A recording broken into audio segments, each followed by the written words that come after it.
It's another Sunday evening. Good evening and welcome to tonight's edition of The Probe. Tonight we are focusing on our colleges of education. Well, it's been in the news for some time. We've been talking about CETAG, among others. But really, we'll not just focus on that strike, which started on the 1st of August for various reasons. They've been calling for some things to be done for them. Tonight, we are getting deeper into everything, the journey so far, and then we'll take a look at the status of our colleges as we speak. We know that in 2022, government awarded a 300-bed capacity, that's the hostel block, to 45 public colleges of education. What's the status of it? The government, through the Education Ministry, stated that the project was due to the upgrade of the colleges of education into 4-year Bachelor of Education degree awarding institutions. Then we go on, the reconstruction or the construction of the hostel blocks across the colleges is estimated to cost 485 million cedis and is being funded by the Ghana Education Trust Fund and the Ghana Tertiary Education Commission, GTEC. That's what we were told. Then the project is set to help accommodate the increased number of students and improve teaching and learning. Is that happening? That's one thing we'll be taking a look at. The project is expected to be completed in 15 months and handed over to the colleges by August 2023. The last I checked, we are in the second week of August. We'll be finding out if that has been done. And then in May 2022, the minister stated that to ensure swift delivery of the hostel facilities, GTEC and Get Fund were making necessary attempts to mobilize a loan of at least 10% of the contract sum for each contractor so as to complete the project. Where are we with that? Then in April 2022, the Conference of Principals of the Colleges of Education, PRINCOF, we know threatened to withdraw their services over accommodation challenges. That came up, I'm sure you do recollect. Then PRINCOF also warned of dire consequences for teacher training if urgent steps are not taken to address what they say is an infrastructure crisis. It looks like that still lingers. Then they blame the situation on the increase in student admissions without corresponding upgrades in infrastructure. Then that's following the shift from diploma to degree awarding institutions. That's very key, but how do we do this without the corresponding infrastructure for such a project? Before the implementation of the 4-year B.Ed program in the colleges, principals advised the Ministry of Education and then the then minister to tread cautiously on that path they were taking. The position of PRINCOF back then was that government should defer the implementation from 2018 to 2019 so that some basic infrastructure would take care of the numbers that will come up in the years. But that advice, we're told, fell on deaf ears. What really is the situation? Is that the impact we are seeing now? That and more is what we'll be taking a look at. Well, we know the status of some of these, projects that were awarded back then.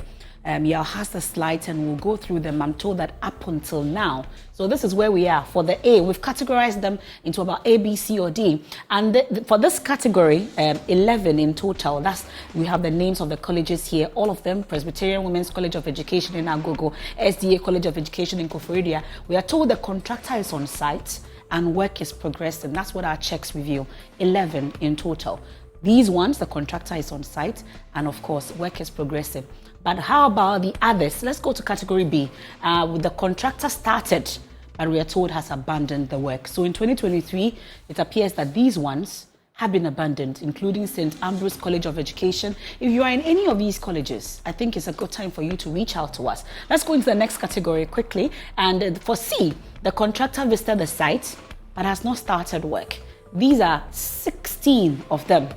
The Betifi Presbyterian College of Education, we have Ada, we have Akachi, we have EP College, Fosu College of Education, Gambaga, Holy Child College of Education, and Jasikan College of Education. There's more, 16 of them. The contractor visited the site, but has not started work. What really is the state? Is it that these contractors have not been paid? What exactly is the situation? How about the 11 that work is progressing? It means that we are not meeting that August deadline. That and more is what we are looking at tonight here on The Probe, plus of course that strike. If you're affected by it, we've got it all covered tonight. Professor Samuel Atintono is the National President, PRINCOF. He joins us via Zoom. We have Jefta Nana Kwame, the newly elected National President, Teacher Trainees Association of Ghana, CETAG. We also have Prince Ohiming Obing Hima. He is the National President, Colleges of Education, Teachers Association of Ghana, CETAG. I'm sure you've been hearing him throughout the week. You get to hear him more tonight. And of course, we have Larry K. Agbado, his editor, Teacher Education Journal. He also put everything in perspective for us. Gentlemen, you're welcome. We'll get talking shortly here on The Probe after this quick turnaround. I am Emefa Apawu, and The Probe is live on the Joy News channel, also on Joy 99.7 FM. We're on myjoyonline.com and all our social media platforms and affiliates across Ghana's 16 regions. Do join us with your thoughts and comments. If you're a teacher trainee, you're affected by this, a parent amongst others, do reach out. We're right back. You're welcome back to The Probe here on the Joy News channel, also on Joy 99.7 FM. And today we're focusing on our colleges of education. Well, the strike and then also the status of these colleges that we have in Ghana, colleges of education.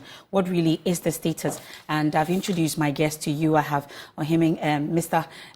Larry K. Agbado, editor, Teacher Education Journal. He's on Zoom. We also have CETAG. He's with me in the studio. We also have TTAG. I have the two tags in the studio. And then also we have Prinkoff, Mr. Atintonu, also Professor Atintonu joining us via Zoom as well. So two Zoom and then two in studio. Welcome, gentlemen. Thank you.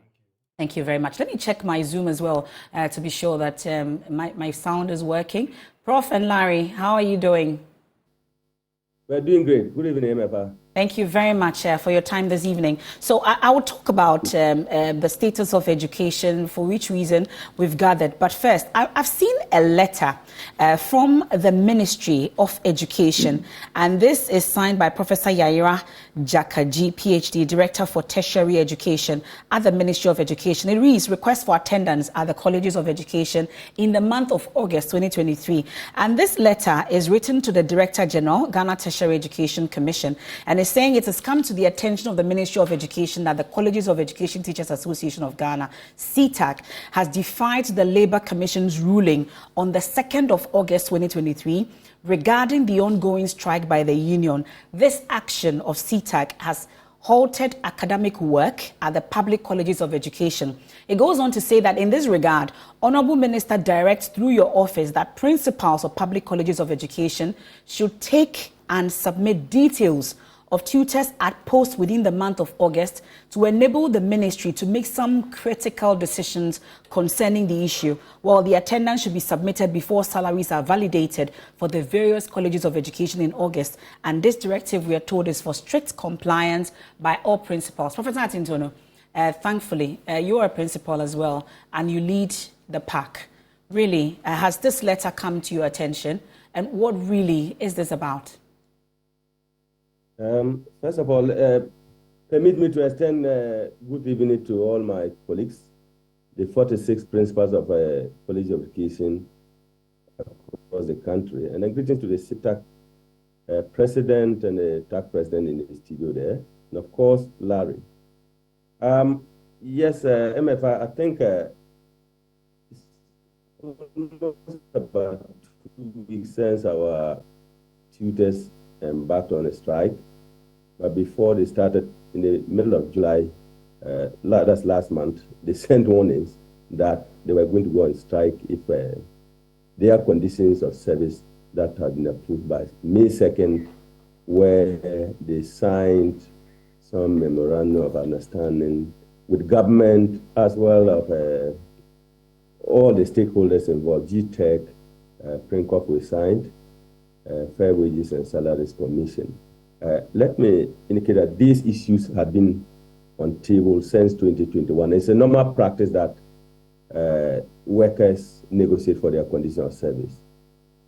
Indeed, I was happy, and I have been part of the conversation or the negotiations that took place since 2020, 2021, 2022, and I was happy by May this year we signed that document.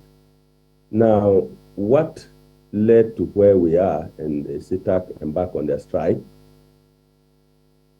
is basically the fact that when Fair Wages and Salaries Commission wrote the letter to the Minister of Finance in May,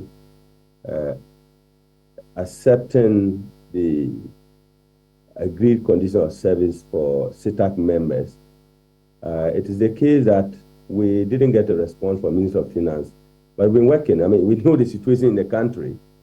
They got those things based on some negotiations that they had. We got to some statement, which they went to National Labour Commission, and eventually came back.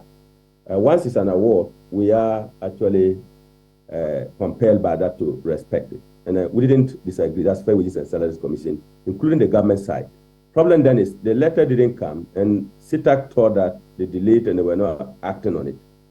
But when they sent the warning letters, we had an engagement by 19th of last month to tell them that they should hold on while the processes are taking place. Unfortunately, the way government work is that it takes time.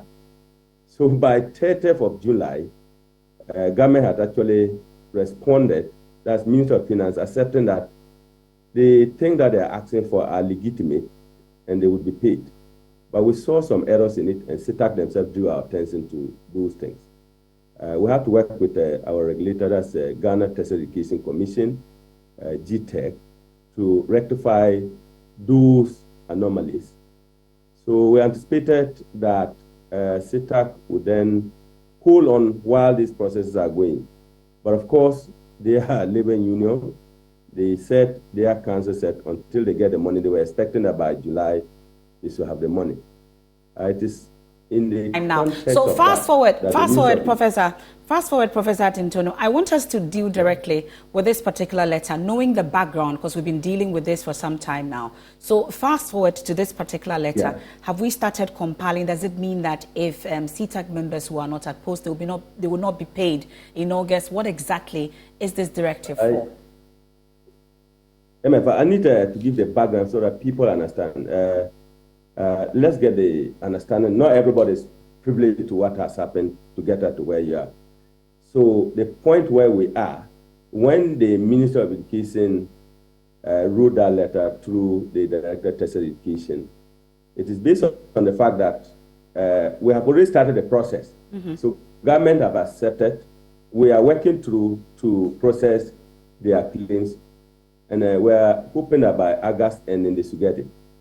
So this letter, as it is, for us as Springcorp, we received it's written to GTEC, and GTEC has also written to us. We have had some engagement with the CETAG leadership, and Prince is in the studio there, appealing to them that as far as labor issues are concerned, normally, even when you have your case, you don't push the employer to the point where we are. You should negotiate in what we call good faith.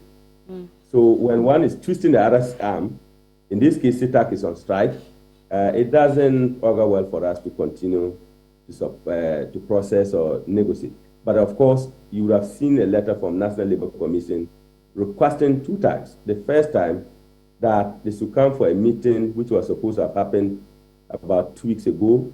CETAG didn't turn up. They have certain excuses. And of course, the last meeting was supposed to be on the 9th or so. They again said they couldn't come for the meeting. We have a meeting on the 15th. But Springcorp position is that in all these things, it is our students who are disadvantaged. Mm-hmm. Students are in school, we are feeding them, no teaching is going on. So we have appealed to them to take a second look while government try to process. Of course, once the Minister of Education have written to us, CETAG themselves have seen the letter, they have responded. We have appealed to them, and we hope that they will suspend the strike so don't get to a point where what they have asked principals to do should happen. So when you are fighting, we are in the same space with them. Okay. So the studio, we appeal to them to still suspend the strike while the processing of their salaries or all the things that they're asking for are done. Thankfully, Prince is here, like you mentioned, and we'll get into it. But briefly, you didn't tell me if this is directly. I need a direct, response to this particular question as to whether this directive from the Ministry of Education is to your outfit not to process them so that they will not be paid. Is that what it means for the work they didn't do in August because of the strike? I mean, the letter is in the public domain, and that's the position of the ministry. We've gotten the letter, but as I said, at the same time, we are processing whatever they have requested for. And we hope that we don't get to that point where we don't validate them. As we speak now, there's no PVs for us to validate. Okay. Prince, really, we've seen letters from the NLC. You've raised the concerns about what your demands were. Amongst others, there were meetings that your outfit did not show up. There have been several calls on CETAG to at least return to the classroom, knowing the effects your strike is having on your students. And all these are falling on deaf ears. Now you risk your August salary. Emefa, good evening, and thank you for this wonderful opportunity. Let me use this opportunity to reach out to the over 2,000 CETAG members across the 46 public colleges of education in Ghana who are doing the listening and are watching on various platforms. It's important to say that where we have reached as CETAG, if you look at the trajectory of events from 2003, when we started with the diploma program, the first batch coming out in 2004 and 2007, and we had to wait, put pressure, do a lot of advocacy till 2012. It means from 2004 up to 2012, we existed without any form of identity. We were characterized with identity crisis.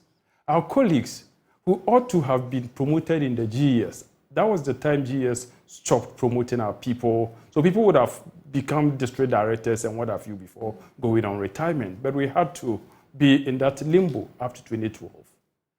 And even 2012, when the act was passed, we had to wait, push, embark on strike, do a lot of things till 2016 before we were migrated from the GES payroll to the, you are not new to the conversation here, and you've become more or less our queen mother here. This place has become more or less our palace. 2016, fast forward, we were migrated. We had to, embark on strike and other things before the token, the salary that the law prescribed that they should pay to the tutors was paid. And 2017, we had to negotiate for our first condition of service. We negotiated in 2017. 2017, it wasn't paid. 2018, 2019, 2020, it wasn't paid. So when we started making noise that we were sick and tired of the unfairness, then government said they had no money to pay the arrears from 2017 to 2020. So they worked out what they felt was something good for us, compensation, and slapped us with that compensation. Did not helpless as we were, we had to accept it with a promise that as soon as we crossed that bridge, they were going to open fresh negotiation for us in 2021. So 2021, when we started in November, we signed as part of the rules of engagement that we were going to finish the negotiation within 6 weeks. That was when Dr. Kwapon was the Chief Executive Officer of Fair Wages. And the 6 weeks turned out to be over a year, running to 2 years, 2021 till recently, when we felt tired and we took the matter to the National Labour Commission for them to activate the compulsory arbitration process. In fact, Emefa, you look at what we've gone through, CETAG, I think that, like my members, we are prepared to die on the cross of conviction that we've been sidelined, we've been maligned, cheated for far too long. People have sacrificed to make the colleges what they are. People are retiring. And we show you salaries of people. You look at, what we are going through. How much is it? What's the range? I think... how low, how high? You look at people who would have gone to the universities to teach. Others have gone to do PhDs, and they are there teaching just because they have love for, passion for pre-service teacher education. And you look at the salaries they are taking. It's nothing good to write home about. Professionally, I would have mentioned, but I wouldn't like to. I understand. So we look at all these things. We've embarked on strike, and the strike is legal because we went through processes. Look, what's happening is repetition of the 2018 scenario, where my greetings to Dr. Matthew Opoku-Prempeh, my uncle and big brother, we squared it off at times. We said the ministry had no right whatsoever to pretend to be doing the work of the National Labour Commission. In Ghana, it is solely the National Labour Commission that is vested with the power to declare strike legal or otherwise. But at this point, we've seen we've heard the NLC's intervention in this matter, and even that you're disregarding them. The NLC, we haven't disregarded. I want to make it clear that it's not true that CETAG refused to attend the invitation that the National Labour Commission extended to us. What's the truth there? What happened was we sent a letter. When the National Labour invites you, it lies within our constitutional power to respond in writing if we are not clear with the issues. So that's what we did. And our position was clear that there wasn't any issue to be settled. What remained to be done was compliance of the orders that the NLC themselves had come out with, which government was refusing to comply. So we felt in all the powers that they had, they could have gone to the upper court, superior court, to take orders, further orders, to compel government to as it were, comply. And in doing so, they don't need to sit down. CETAG had no role in all of these things. We wrote to them, and they sent us another invitation. After broad consultation with our members, the structures and our lawyer, we decided that we're going to go. We responded. So in all of these things, if somebody says we didn't go, I think it's misplaced. We acted in the line of law. We acted in the line of law. So I am saying that coming back to that particular letter, we've even heard questions, whispers at certain corridors, that all tutors are going to be sacked. It's only in Ghana that if somebody owes you and you go to him for your money, he says he will arrest you and imprison you. But knowing the conditions, they've said, let's negotiate. Let's talk about this. We agree we owe you. It's not as if we don't. But let's go through the processes so that your students do not suffer. You've done this over the period. At least they are going to pay. Why then do you let us all suffer? Then in the end, you come back to square one. It's extremely important that we use the strike to make a loud statement. Okay. That the National Labour Commission exists to give orders that are supposed to be complied by both government and employees. Okay. And that is just what we want the National Labour Commission to do. Because the issue goes on and off. It's been around since 2021 up to date. Okay. You look at, apart from the conditions of service, we've raised other critical issues that I'm surprised the other stakeholders are silent about. This all year round teaching that we are doing. We had a dialogue last year chaired by Ms. Elizabeth Ohene. Joy, all the other people were there. Yeah. We brought stakeholders, vice chancellors of the 5 affiliate universities, TAG was there, all the principals, CETAG was there, the non-teaching staff, they were there. We brainstormed and then looked at the way forward, the challenges. And what CETAG has raised as our challenges are not any different from what we raised over there. The conditions that have necessitated that we need to have this all year round teaching. Fantastic suggestions were made. We presented to cabinet through the minister. What has happened to the white paper that came out? Nothing. And once the CETAG talks, it's as if we want to run the system down. Yeah, we've been described amongst others as rebels and all that, I'm sure. Exactly. You know that. But let me bring in your students, and then we can go on to Larry as well. Then we can talk about the state of the colleges, for which reason this strike, at least we've seen some of the reasons why you're going on strike, and that includes the state of these colleges of education. At least you've seen what your teachers have been saying, they've raised concern, but really, let me talk about the impact of this particular strike. It started on the 1st of August. How has it been on campus, you'd say? Well, thank you very much. Let me greet my co-panelists and also the members of the Teacher Training Association of Ghana across the country, and also your viewers all over. Now, talking about this particular strike action, in fact, it worries a lot that a problem that has happened over years is still on the table and that stakeholders are not able to find lasting solutions to it. At a point in time, they would reach a compromise for the discussion to continue, where the teachers will come back to the lecture halls. But it bounces back again. And that is quite worrying to be in a college of education as it stands now. Now, if we are to delve into what the students are going through at the moment, it is very pathetic. It is very, very pathetic. As it stands now, level 300 since August 1, we're left with 2 weeks to complement the first semester. Okay. And you would love to know, yes, there there are exams. You'd love to know that they started the first semester long ago. That will bring us back to the all year round teaching that Mr. Obinhima is talking about. And they have spent a lot of time at home. Level 300s and even all levels, apart from level 100s, who have been constant in the college when they start the semester. We all spend more than close to 2-3 months at home doing nothing with breaks in the semester. Now these students were left with 2 weeks, 1 week for fall contact hour and 1 week for revision before they could start the exams effective tomorrow. As it stands now, those 2 weeks were lost. Nothing at all was done. And they are going to sit for papers that they have not had revision with their tutors. You can imagine the massive impact it's having on them, yet we are expecting them to produce in the examination, and there will be no streamlined measure to say that probably the marking scheme or something can be adjusted to suit the challenges that they pass through. More to this strike action is plunging us into a crescendo of anxiety. We don't know our fate as student teachers in the country, that today is a strike, tomorrow they are back, today is a strike. But I'm sure you've sought to get some sort of answers also. At least you've heard CETAG. For most people, they have valid reasons for which they are doing this, but really is the form and the procedure that they've taken. Is there any way that you're also speaking up in terms of asking those who matter to do what they ought to do? Exactly.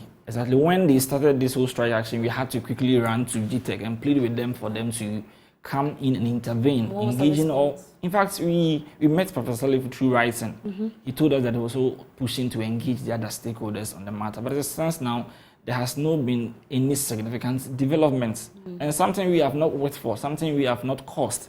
But we happen to be the sufferers of this whole action. Whether CETAG goes on strike or they come back, we are going to either benefit or we are going to lose. No other stakeholder involved in this is going to be the sufferer. But it looks like government is doing something about the situation in terms of writing to the heads of the schools, for instance. You've seen the letter that I've just read, that they may be punished for the action that they are taking. Amongst others, we're even hearing that they may be sacked as well. Is that the way to go, you would say, as students? Do you think this is the way to deal with the situation? The question we would ask is that the action that CETAG is taking, is it legit? Is it legal? If it's not legal, they issued a warning statement that they would declare a strike action if their concerns were not met for a time they placed ahead. Yet nothing at all was done. There could have been a national address by the president or the minister or the stakeholders involved in this matter to bring them to the table before we could get to where we are now. But if we all sit and have some normal, desk-to-desk conversation and watch it happen, the question we ask ourselves is that, are they just coming back? Now I ask you that, what is our fate as student teachers?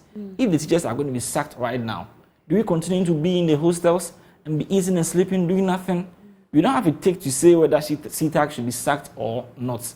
That is why I want to say that if whatever they are doing is legal or legit, the government and the stakeholders, they know better and they know much, and they can address the matter, and that is what we've been looking for, and that's a lasting solution.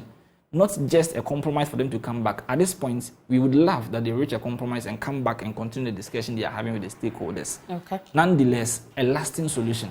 It can't always be this. Okay. Well, let me bring in Larry because we need to get into the state of the colleges of education itself as well, so that we do not just dwell on the strike as well. But I'm hoping that there will be a way forward. But briefly, Prof, let me find out from you. Now, hearing your students as well, they have genuine concerns about what is going on. Are we hopeful that by 15th of August, that particular meeting that will be held will definitely address this issue such that our students will get their teachers back in the classroom, and those who write exams will be prepared for that, amongst others, so we have normal teaching and learning return or restored in these 46 colleges of education? Thank you very much. The exams, we are going to start tomorrow. We've done all arrangements to go ahead with the examination, irrespective of the strike.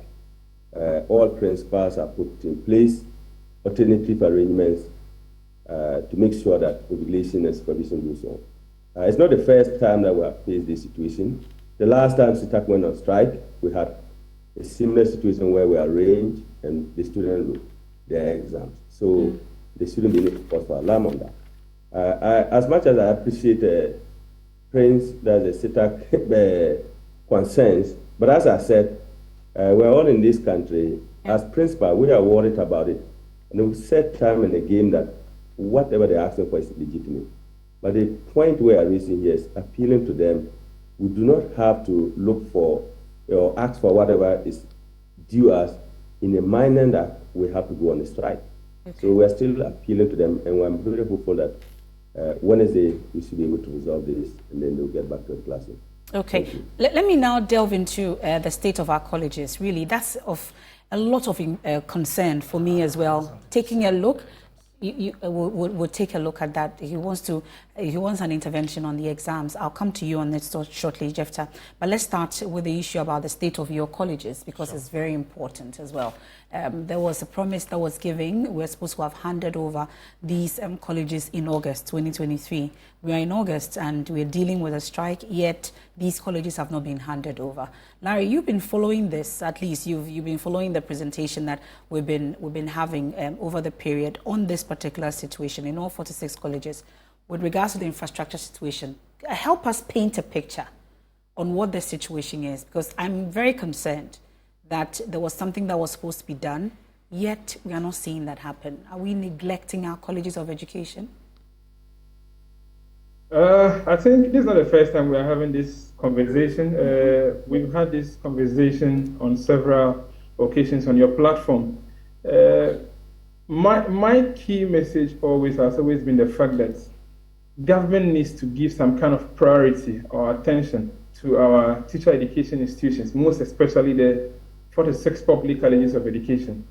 If government should give probably some 30-40% of attention to these colleges, I'm not sure we'll be having these conversations over and over again. You see, with the issue of the 300-bed hostel facilities that were supposed to be handed over to the 45 colleges by August 2023, as we speak, we don't even have a single college that has got the 300-bed hostel project completed. You can talk of Accra College, Prof. Tintonu's college, that I think I visited a site with him just about 2 weeks ago, and they are almost, I think, on the first floor or so. Other colleges too. I think St. John Bosco's college is also quite impressive. You presented the data yourself already. Aside these two colleges, we have quite a number of colleges that even the contractor has not even visited site yet. And these are projects that were expected to be handed over to the colleges in August 2023. And so if you look at the data on your screen right now, the whole of the option A, about 11 colleges, you're saying that the contractor is on site and work is progressing. And even at this stage, you get somewhere about 5-10% work progress. Yeah. They are probably at the foundation level and the rest. So the category B, for instance, where it says that the contractor has started work and abandoned work, you go to these colleges and the contractor has packed his tools, there's no one on site to work, nothing. And these projects, if they were completed, admissions currently are ongoing. We have applicants who are applying to go to the college somewhere in January next year. And you ask yourself, where is the space to accommodate these applicants next year, January? So the situation in the colleges is still not different. It's still the same. And it's quite worrying. Well, Prof. Tintono, I'm sure you can give us some answers, because you deal directly with government, those who matter. GTEC, we know, was supposed to be funding. We know that there was funding also coming from Get Fund on this. Amongst all the issues that you have to deal with, some time back we had to deal with feeding for your students. Now we are dealing with infrastructure. They were supposed to have been handed over in August. And looking at the figures, not encouraging at all. Even the A that we have contractors on site, that category, it's just about 5% completion. What really is the issue, Prof? Thank you very much. And it's unfortunate that the infrastructure situation, especially accommodation-wise, we're still where we are. Bear in mind, we got to where we are today because in 2018-2019, the colleges started a new program that we call 4-year Bachelor of Education program, of which the first batch graduated in 2022. Now, before we introduced the 4-year batch education program, we used to have 3 cohorts, and that is, they were diplomats. In the 3rd year, students were never they were never on campus. So they would be away and then free some space for level 100 and 200. But when we introduced these 4 years, it means 4 batches are now going to be on campus. So yes, somewhere in 2020, the Minister of Education, together with PRINCOP, we met and we raised the issue that we need to do something to sort of mitigate this kind of a problem. They started the projects. Unfortunately, COVID came. That didn't help us.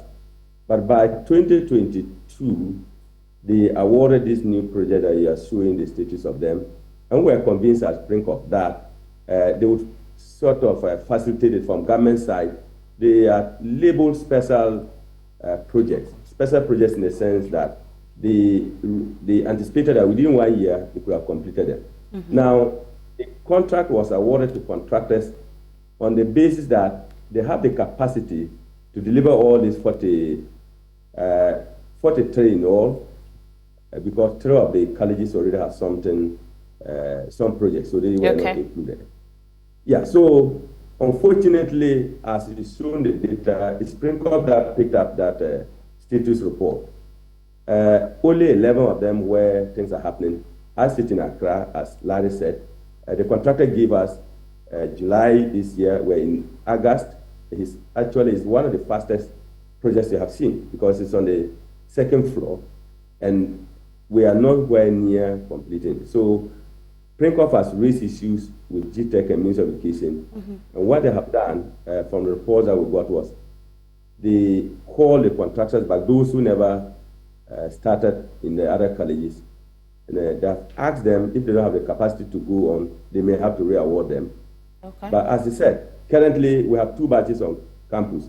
Going forward, the CETAG Strike, they have raised the issue of the all year round. They will not do it. It's not helping anybody.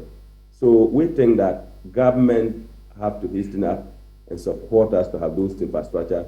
But beyond that, we have to have a national conversation, and PRINCOP, we will come out with a certain calendar or some alternative. For example, there's no reason why, where we are, all our students must necessarily be on campus. That's where the problem is coming from. We are testing institutions, and we are saying all the students might be in residence. So we have this problem on our hands, not because we don't have lecture spaces, but because we have a policy which says it should be in residence. We have to begin to look at that one.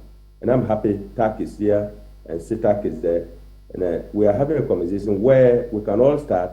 We may have to introduce some form of some students staying outside at some point. That will allow everybody, so that while they are trying to develop the infrastructure, we can then have our lectures going on, instead of doing this kind of having 2 batches.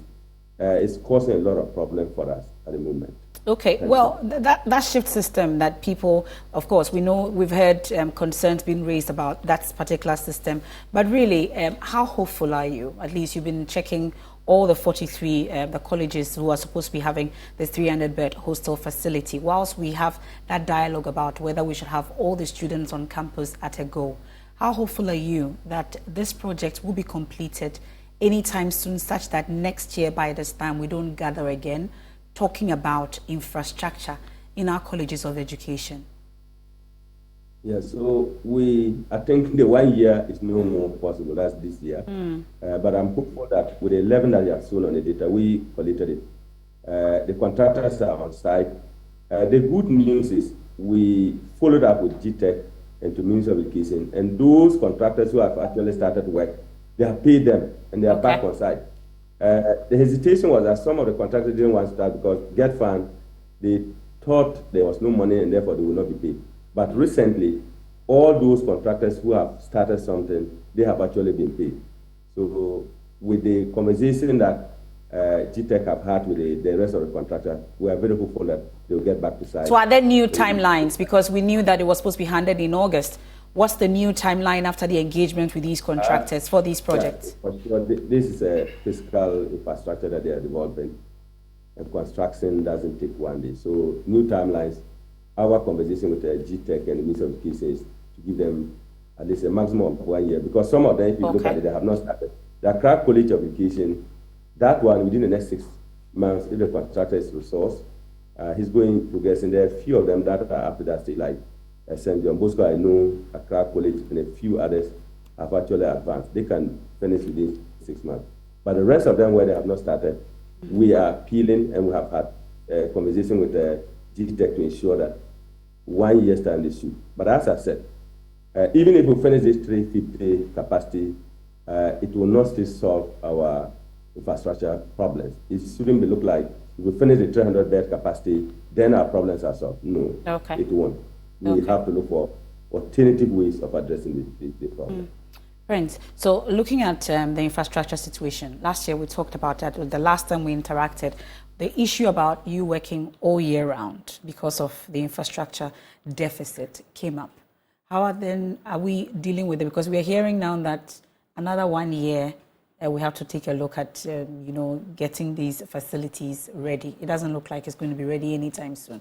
So you're prepared to go on. What really are the interim measures we're putting together in terms of this all year round teaching, and it doesn't look like you're getting the commensurate pay for it? Yes, for us, we have served notice, and it's part of the things that we are, that has brought us where we are. We say that at the SHS level, when they came face to face with that overwhelming situation where they saw that the students who had completed BEC, all of them could not be in school, and there was the need for them to have double track system. What did they do as far as staff recruitment is concerned? They opened a portal, consciously recruited teachers. So they will have teachers who will teach this track and teachers who will teach the other track. That's what they did. Now, like what the group prof said, when we started in 2018, the BEd, and we envisaged that the number was going to be overwhelming. What have we done?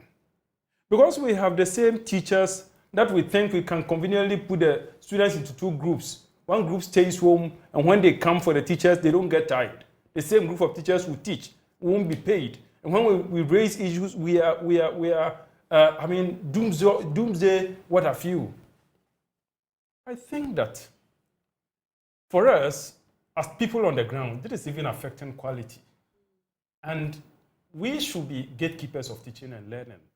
We should be proud of the performance of the teachers that we are training. And we are saying that this is affecting quality. Okay. Like what the CETAG President rightly said, how do you expect a student who is running a semester come to campus for 8 weeks, go and stay home for sometimes 2 months, 2 to 3 months. 2 to 3 months. Some, when they go home, they sell cement. They are farmers. Some come back and they have virtually forgotten even the course codes and the course titles of the courses they were running before they went to. And I don't blame them. I sympathize with them. We should look at the issues in the face and address the issues. And somebody has to bear the cut. We should stop this cosmetic approach to solving the issues in the college. The government has invested in teacher education. We agree. But that is not enough. So we are saying that it's good, it's refreshing, that this time Prenkoff and the other people are prepared to come around. Because this was contained in the communique, contained in what was sent to the cabinet. White paper you talked about? Yeah, the white paper. It was contained in there.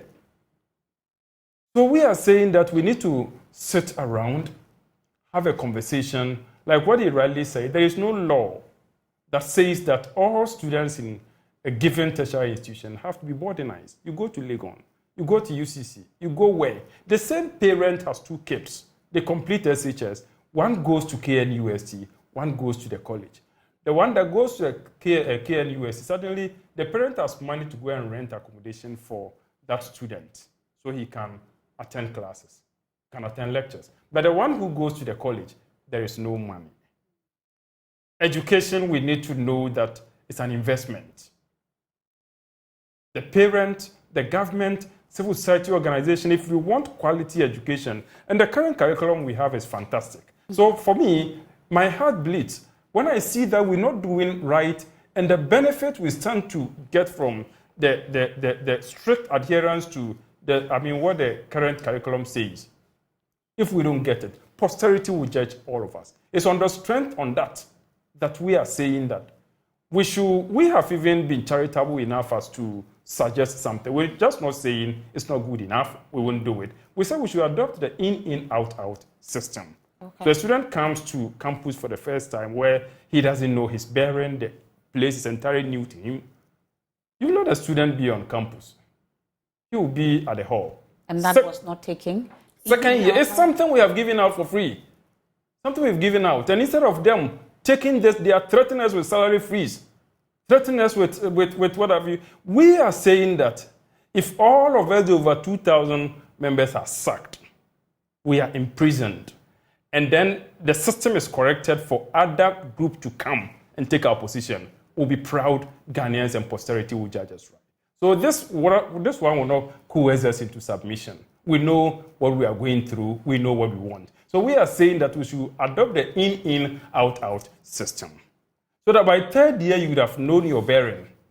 Then you'll be able to, your parents would have prepared economically, having gone through the first 2 years.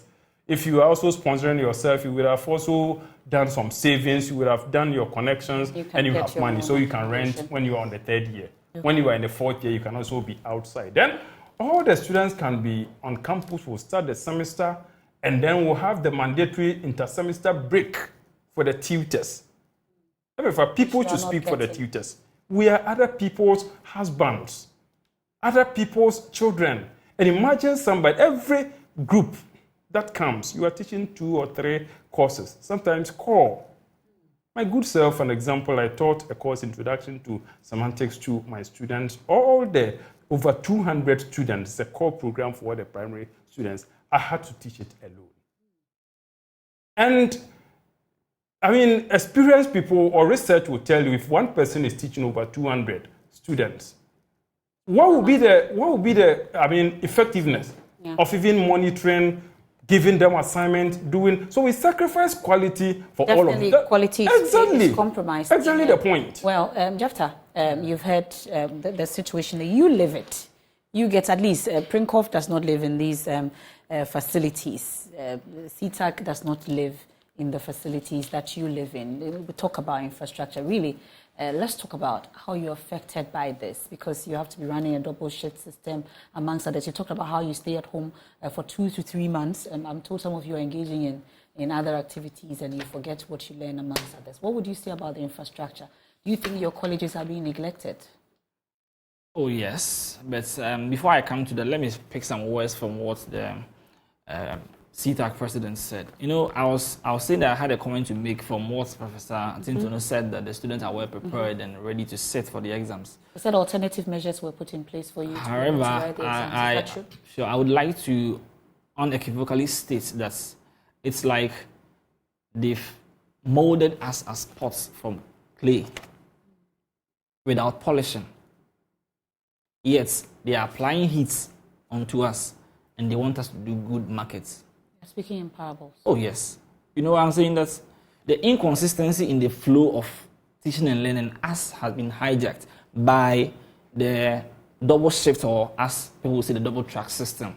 Have put the level 300s I'm talking about, the third years, for more than 2 months at home when they came to have only 6 weeks. And that 6 weeks will definitely be under pressure because they will not have enough time to do more. They've gone home and most of them have been exposed to other ways of making money for themselves, just as he said. You cannot blame them. I have friends who would definitely go to Galamsey sites to make money, others are engaging in other training activities. And it is of no doubt that it will leave their conscience off academic pursuits before they come back to do another 6 weeks. And it is mirrored, or we see another strike action coming in as a challenge. Yet, we are saying that they should go and sit for the exams. So, we have done the molding, but the polishing, I am much concerned about the revision, the little touches that we should do before we go and sit for examination.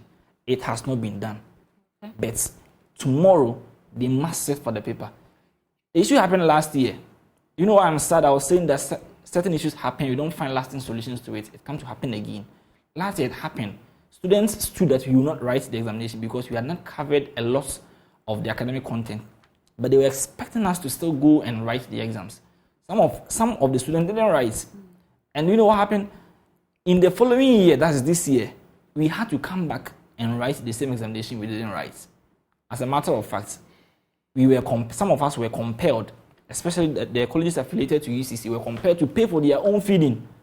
Something they didn't cost, just because they didn't compromise to do what they could not do.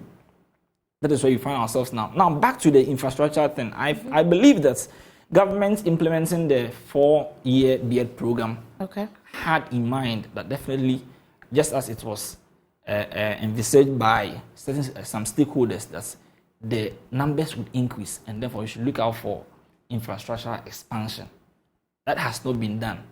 Yes, the policy of the 4-year B.Ed program is being implemented. But I want to state this for everybody who is a Ghanaian to know this, that I believe that it's only colleges of education who are doing this double shift, what someone would say double track. It happens nowhere. Only colleges of education. People we are training to come and be educators and to be master crafts in the basic schools to impact knowledge for the future of our country, to be protected, because we say education is the future of the country. We are going through this. I will not talk at length. We were at CETAG, that was some 2 months ago, addressing this challenge. We didn't just want to go there presenting the challenge and coming back and expecting them to work magic out of it. But we were raising with our team before going to meet them and presented a white paper addressing the challenges. It looks like there's a lot of white papers when it comes to colleges of education. Sure, for the purpose of references, yes. You know, we stated the problem we are facing, because if it happens that there's congestion, me in my college, they are watching me. I don't think anybody there, or if you have the chance to go and see what is happening there in the hostels, you cannot say it's hostel. You can't even say it's a dormitory. How much more a hostel? So we know what we are going through, and therefore we came out with suggestions that can help to control the problem. We believe the government had started this 300-bed facility hostel, but we cannot continue to put our trust and hopes in ruthless facets, because it's supposed to have been completed this year. It didn't happen. We don't know what is happening next year. I'm telling you, it can happen that the story may be the same next year. It is possible. We've been giving assurances that maybe the next year, that's so nice, another year extension should happen. So what if next year the problem persists and we continue to give a hope that the following year? So you know what we did? We proposed to CETAG that we believe that we can control the intake of student teachers in the hostels by implementing the day status, as it happens in secondary schools, so that even on admission, students who wish to rent for themselves can just select day status, and by admission, they will not be on campus. They will come to school from their various homes. I live in a community that is not far away from where my college is. I'm from Bia Lampreter College of Education. And I can tell you that I have friends and colleagues who are even renting because of the pressure we have in the hostels. And the college management wouldn't seize us because it's a way to ease them. Jefta, I can promise you this, at least listening to you, you paint the real picture of what is on the ground in terms of the colleges of education. So my promise to you is that we need to do this again, just with CETAG and maybe some of your colleagues. That's great. So we can take a look at the situation on the ground. At least speaking, I felt that this is a good time to just wrap it all up. But let me give the final words to Prinkoff, and then we speak to Larry and then Prince on this. But that's a promise I'm giving you. So we delve deeper into the situation on the campuses, at least hearing from the students themselves. But really, Professor Atintono, so listening to the students, really, my heart is broken, I should say. Is there a way out of this situation? Your students are watching you. They really want to know, out of this situation, when exactly will it all end, such that we won't gather again to be talking about colleges of education? It appears that we've been relegated to the background.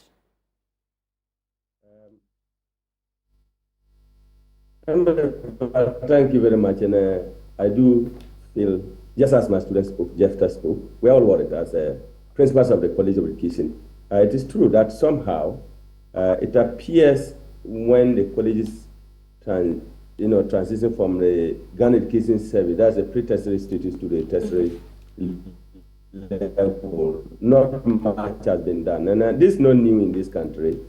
You recall that polytechnics, when they started and they had to move to even technical universities, today, they still even have certain challenges. That's why I see our situation. As much as I appreciate the problems expressed by Jetta, I kept on saying, as president, I should think that both TAC and CETAG and Prinkov need to sit together. We are in the spaces and we are suffering. Accra College, we even have a bigger problem because it was a day college. Okay. Now, I'm happy TAC is the one saying that, yes, they are prepared to go, some beyond day, because I've seen their right. They've been talking to us. That's why I raised the issue that there's no reason why, up to where we are, we should still say that all the students should be in residence. Yeah. So we all have to speak the same voice, go make an appeal to the Ministry of Education and all those who are concerned, devoid of politics. This is what I will appeal. Okay. I'll share 1 minute amongst Larry and... until we are on that one, we'll continue to have this kind of things around. Okay. Larry, I'll give you 30 seconds and then Prince... Prof, I'll have to really wrap it up on this. You seem to be breaking. Prof, your lines seem to be breaking, so we weren't hearing you. But let me give the final word to Larry and Prince on this. Larry, it looks like colleges of education, from what I'm hearing, it's unattractive because of the way we are managing the situation. Briefly, you're wrapping up words, and then we can wrap this up. Yes. Emefa, is refreshing hearing all the panelists, especially the TAG President, the CETAG President, and even the Prinkov President, speak passionately about the issues that are affecting them in the colleges. I was just smiling listening to them, because these are the realities on the ground. And as the Prinkov President rightly said, this is a time we need to put our political lenses aside and address the situation seriously. If not, look, the colleges have undergone a lot of transformation from diploma to degree now, and this is the time to consolidate these gains with the needed attention that they deserve. Okay, we really have to go at this point. Thank you so much, Prince. I didn't give you the final word, but we'll talk again. Thank you so much. And that's it for tonight's edition of The Probe. We've been focusing on colleges of education. For our radio audience, we have a Walk of Jesus. I am Emefa Apawu. Another edition comes your way same time, Sunday. Have a good evening.